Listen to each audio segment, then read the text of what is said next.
And now I would like to introduce the breakout session speaker, Mr. Fabrizio.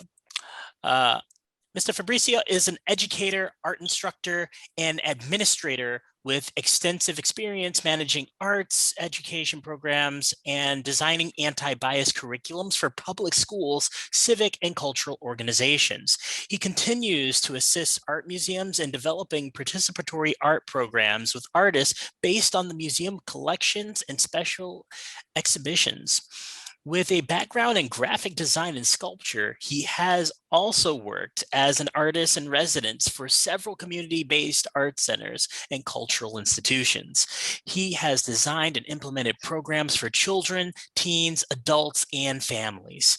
He mentors adolescents, consults, and presents locally and internationally on teen, school, and family programs. So at this time, please give your attention and just take in everything that Mr. Fabrizio can give to you right now. And go ahead.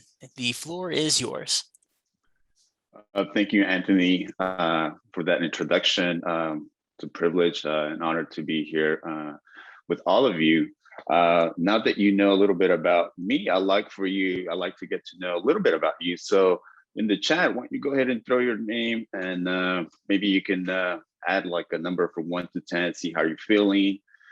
10 feeling, I had my coffee, my tea this morning, all engines are fired up. And then just also writing a word that best, a positive word that best describes you. So again, welcome. My experience in thinking about identity development, helping youth find their passion, really comes from my work in the schools as well as outside of schools. And the presentation that I'm just gonna go ahead and start sharing my screen.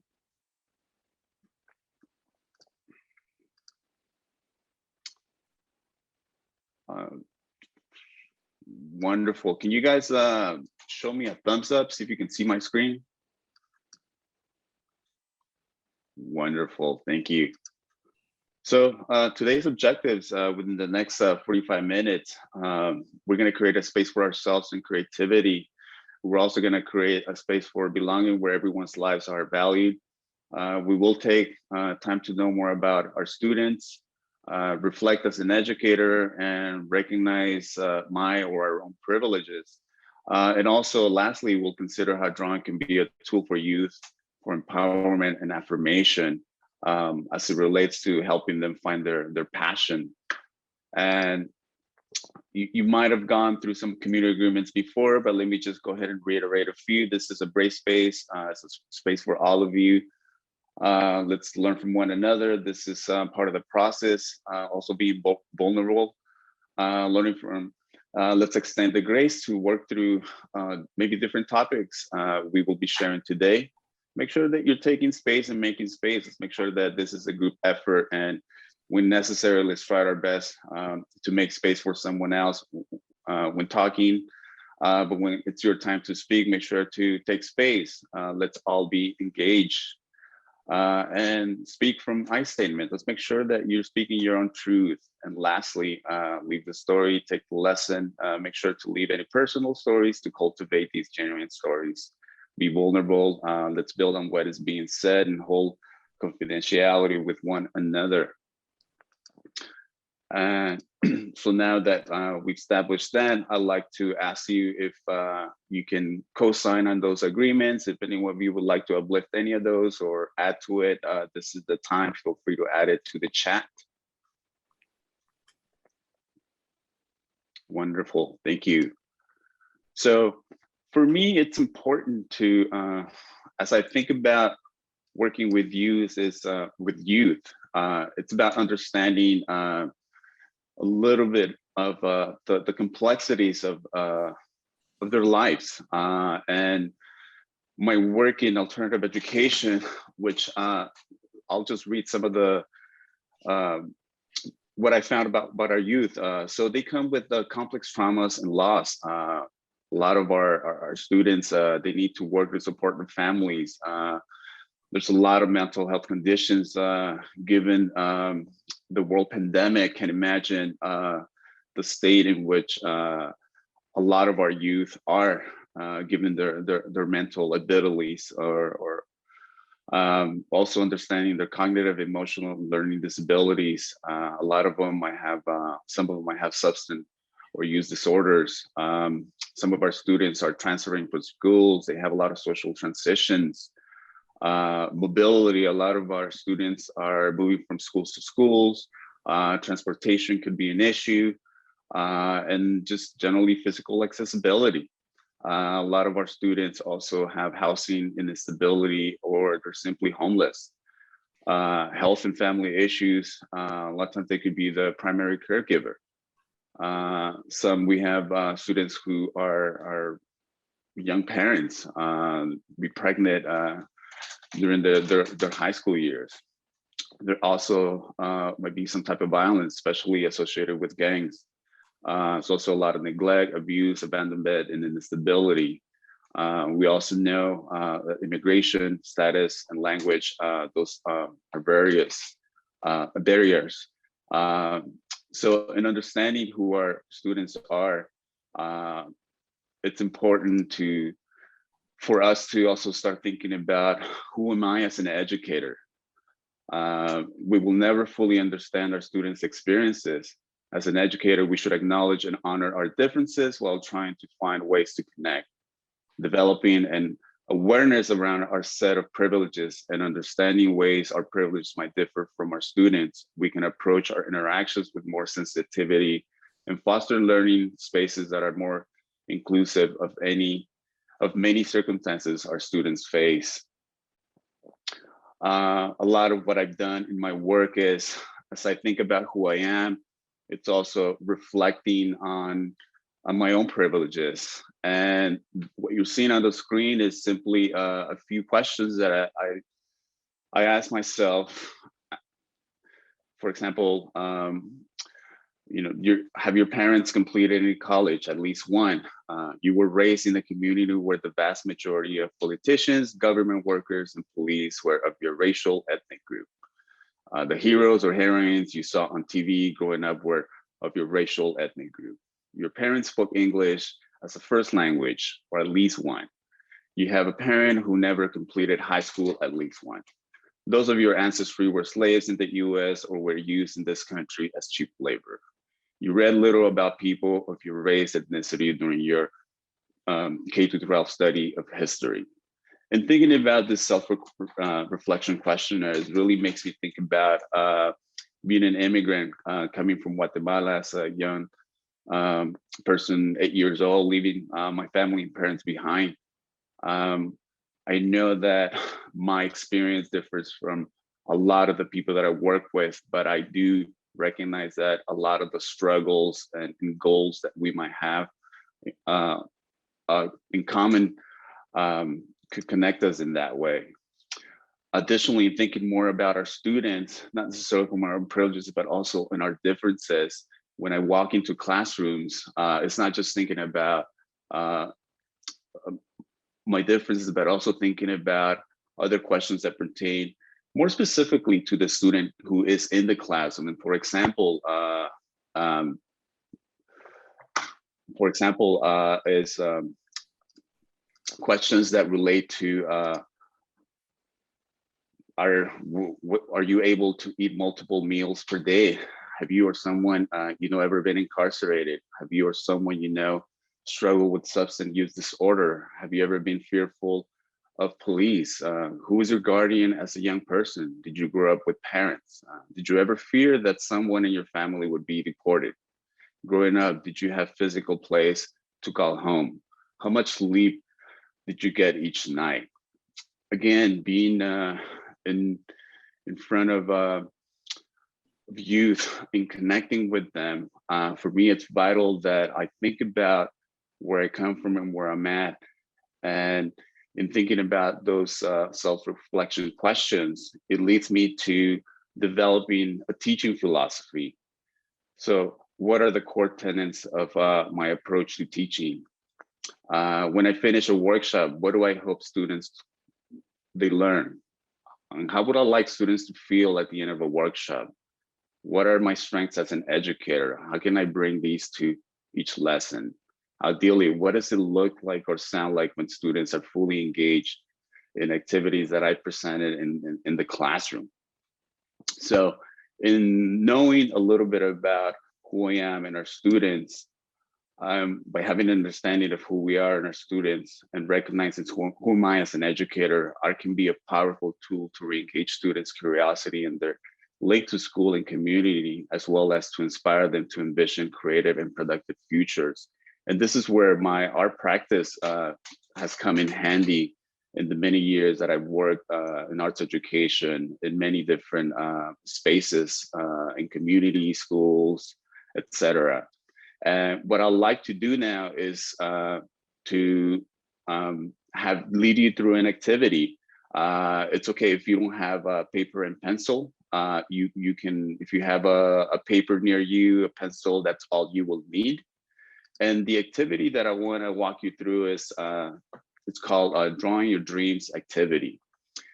This is an activity in which we use, and it's adapted from Patty Drobowski, and you can find more information online about her. And the way I adapted this activity to in my classroom experiences is asking the following questions. How can we use pictures or creativity to visualize for our future? And how does visualization of our future build confidence in the face of the unknown? So there's research done that the more in the drawing and illustrating our goals and dreams, it's been a powerful experience for anyone to attain good goals. So by identifying them, writing them, and illustrating them, they can become more real and feel more achievable. Drawing also helps us remember things more easily. And as we move forward, we can guide our actions and tasks towards those goals, dreams that we've identified. So if you're ready, let me go ahead and start, and I'll walk you through this activity, and then I'll show you my example. So basically, if you have a piece of paper, if you could just imagine in your head, we're gonna start with a blank piece of paper, and we'll start writing at the top left. Actually, you know what? Let me just show you my example. That way, this could probably help us guide us through this process easier if you don't have any writing utensils. But typically what we do is right on the top side of the left, current reality. So this is where the student or the person illustrates where they are in their life at this moment, in a job, career, school, etc.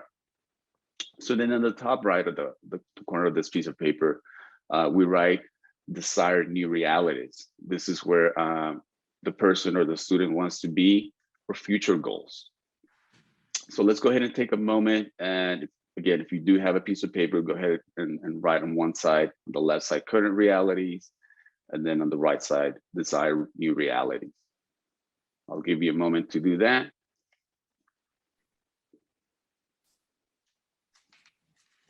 Now that you've written current realities and desired new realities, on the left side, right underneath current new realities, I'd like for you to write a few words representing where you're currently at.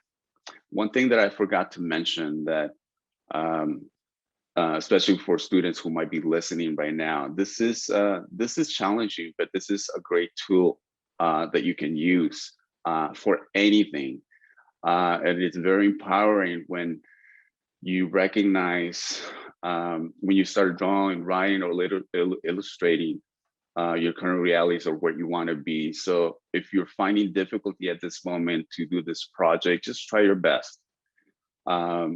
So on the left side, just go ahead and write a few words where you're at right now. And go ahead and feel free to write questions in the chat as they come up as I'm guiding you through this main activity. Okay, next, you're going to illustrate those words you've written down. So draw some small pictures to visually represent your left column. It doesn't have to be an exact visual. It could be a question mark or an exclamation point around an area of tension, confusion, etc. Stick figures. If you know how to draw circles, squares, triangles, basic shapes, then you can draw. So however you feel, however you want to your best visually represent these things. And just to reference my drawing, if you notice, I'll explain a little bit, give you a little background in a moment. My current reality to my new desired reality. So you can see that I have illustrated question marks. You see a drawing of a foot, what looks like a leg, a torso, a brain, and arrows. Wonderful.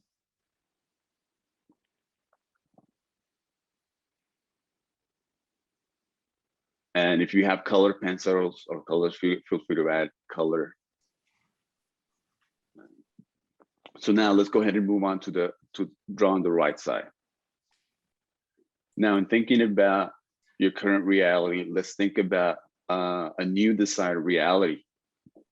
So in the same way you are going to visualize your future goals, write a few words you can think of when you want your future to be like, or in other words, how do you hope your current reality will be different, change, better? Say a year from now, what do you want to have accomplished? I know for me, this activity that I did a few weeks ago, it's pretty much more the desired new realities are more short-term goals, a week, a month. So you could have and think about this activity for short-term goals or long-term goals. So take a few seconds to write those out.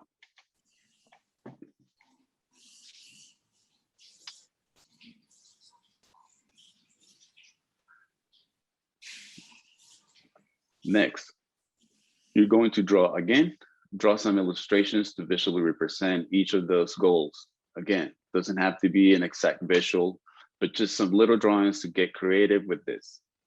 You're drawing what you want your future reality to look like. So there's really no right or wrong way to do this. Now, for my new desired realities, referencing my desired dreams, again, you're seeing a picture of a brain, and there's what looks like a ribbon. There's a shoe, and there's also a simple drawing of a bicycle.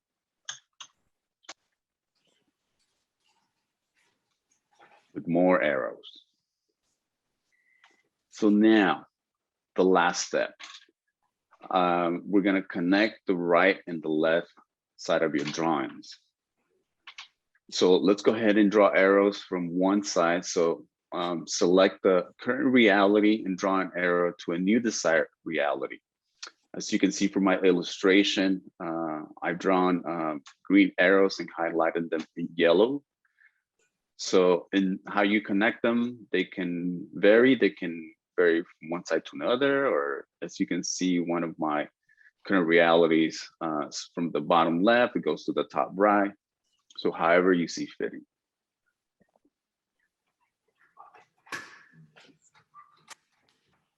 So now we're going to use these arrows and we're going to write some action steps that can help us make that imagined future a reality. And all you need to do is for one of those arrows that you've connected from one side to the other, go ahead and just write a word, an action word. It could be any word. So think of 3 action steps you can take to reach those goals under desired new realities. What can you do to move forward each of your goals?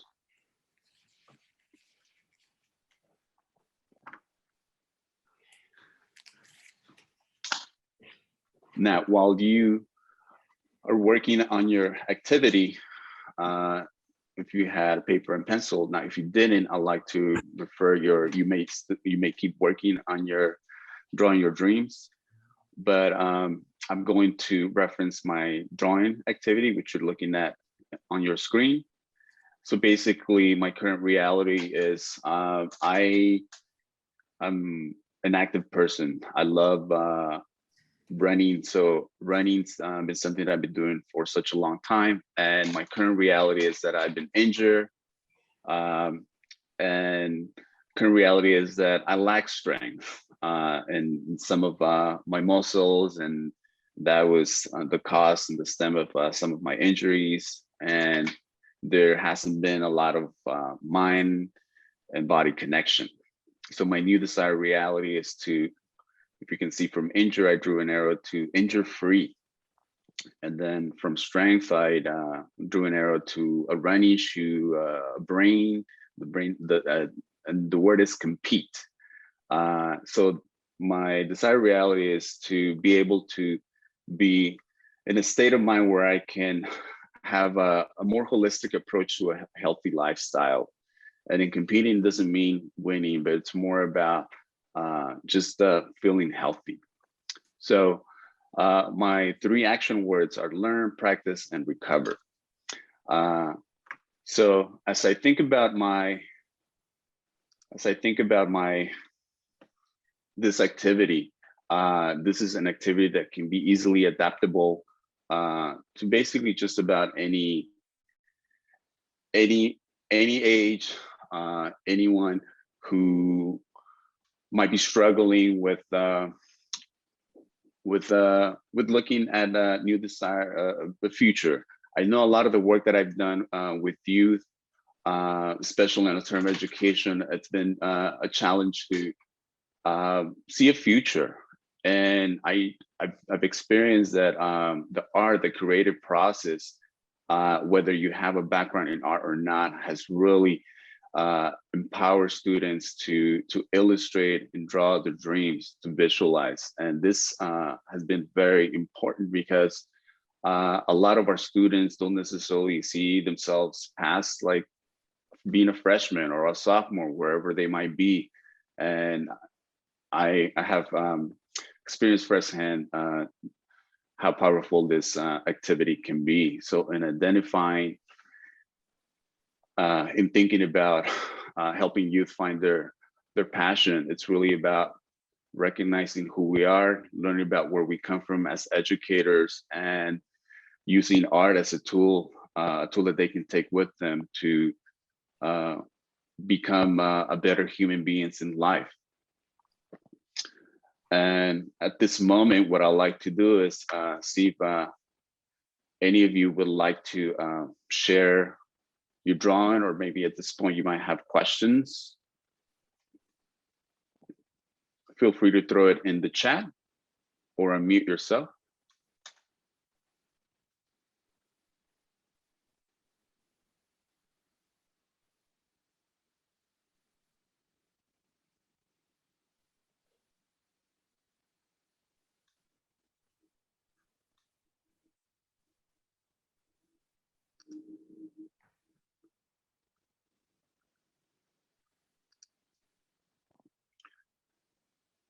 I'll share mine. Thank you, I'm Andrea. Andrea.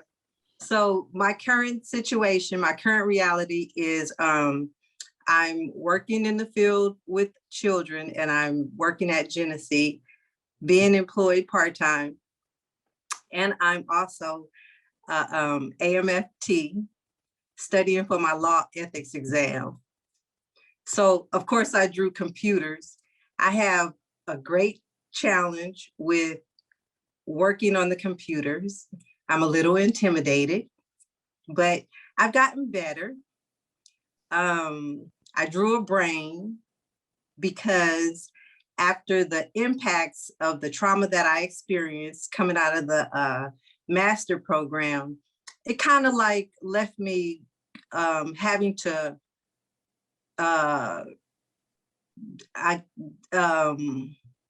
work on self-regulation again. So it was difficult for me to regulate. So I know the brain has a lot to do with regulating, and the part that helps you to do that. So I had to work hard at getting to a place where I was able to self-regulate, communicate with, I guess, people again. But my what I had mastered was working with children. So that was like a no-brainer. I could go in there, do that, and that was my space. Studying for the test, I drew a calendar because I had to create a calendar so that I could stay consistent with what it is that I'm doing and what I'm working towards, which is passing the test for the first time. So I've been pretty consistent with that. And I just got all the material that I needed to start to study. So I have myself on a regular schedule. My ultimate goal is to become full-time. So I have to also incorporate that in a schedule, as well as the self-care that I've started. And I've been on a good 60-day plan so far with incorporating self-care. Office space is my desire. These are my desired realities. My office space, and I see visualized in my office space, because I'll be working with families, and a reunification with parent and children, games, pictures, and things like that on the wall that represents family. So 3 words that you mentioned, 3 words of something. Your action words, yes. So retaining information, studying consistently, and making sure that I follow through to execute what it is that I want to do. And I found this to be a really, really good activity when you're helping younger kids to connect.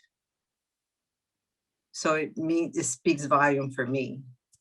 Thank you, Andrea. And that's one of the reasons why I wanted to have you walk you through this activity, because it's one thing to be able to provide tools to our youth, but it's another thing for us to also try on themselves before we give them to them. I think it's experiencing them so that we can also work with them in this process, or in this creative process.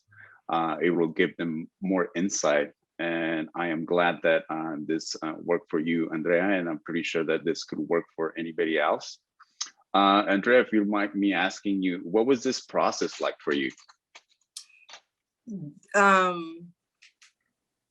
It excited me, because anytime you mention to me a way to create a space to make something connect for children, or for just an individual altogether, it makes my brain go tick, tick, tick, tick, tick, tick, tick. And so it excites me. It excites me because there's different ways to reach our children, and or just individuals, period. And we need to be able to utilize all options, rather than just thinking that one particular way works. And so, yeah, I was just absolutely excited, because it means connecting something. Wonderful. Thank you for sharing. Do I have any other brave volunteers who would like to share? If you're comfortable, you can show us your drawing, or you can just read and describe what you created.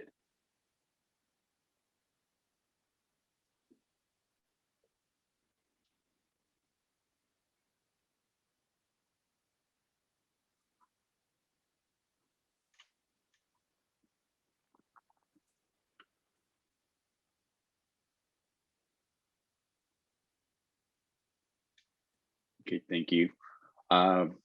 So at this time, what I'd like to do is open up, start a conversation, and like to just reflect. I know I went through a lot, but I'd like to ask you who are here today, what are some things that stood out from what I mentioned, what I shared regarding the importance of knowing who our students are in your experience as a parent, as an educator, whatever your role is within your community, where you connect with youth. What have you found out? Who are they? And how did you find out who they are? And how have you been able to use that information to help our youth find some of their passion.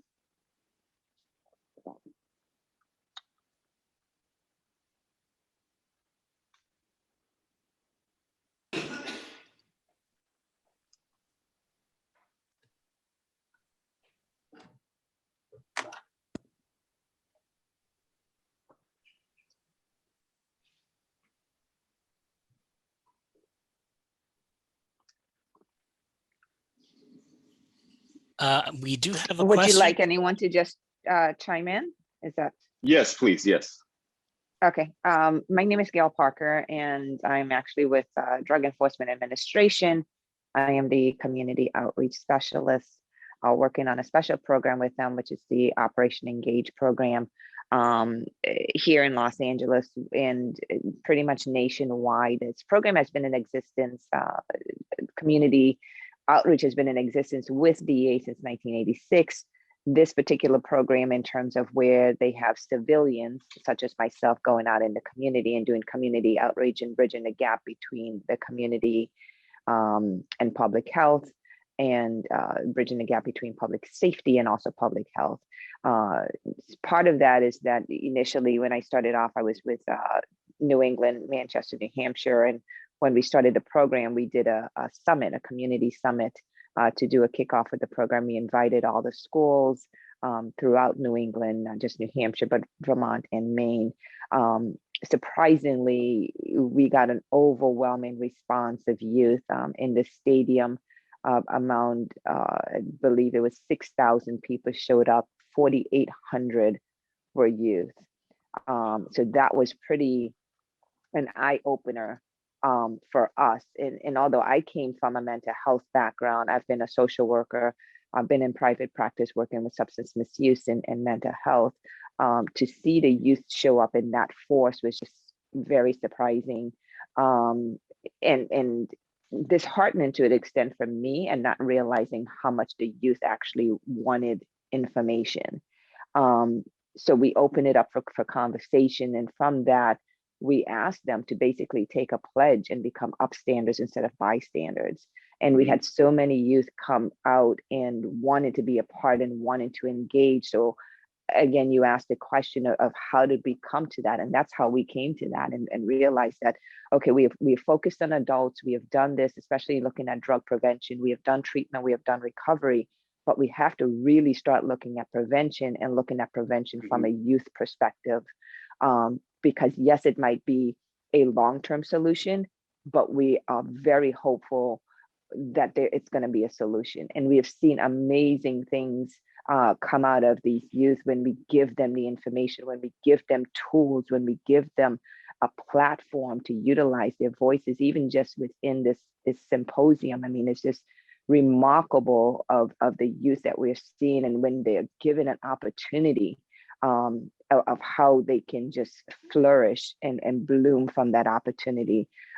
So for me personally, and then for us as an organization, as Drug Enforcement Administration, we're hoping to be able to continue to come to the community, but as a community, continue to pour more into our youth, because they are our future, and we have to start investing in them and giving them opportunities that they would not otherwise have, especially within our Black and Brown community, that we know that it's just not there. So we have to continue to support that and continue to push forward.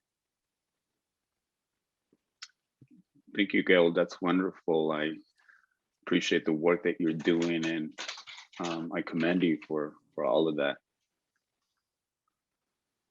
Absolutely. You do have a question from Tyree saying, is the activity similar to a vision board? Thank you, Tyrese, for that question. What I see, there is a lot of similarities. I just think the difference between the vision board, at least when I created vision boards, they don't seem to, I think the arrangement of the visual elements on a vision board with this drawing your dreams activity might be slightly different, but I would have to agree with you in that, yeah, there's a lot of similarities. I think when creating vision boards, I find it very liberating to just start putting things all over that vision board. And one of the differences in this case is that you're basically thinking of arranging, having a different approach in how you arrange your current realities with the desired new realities. But yeah, they could be very, very similar.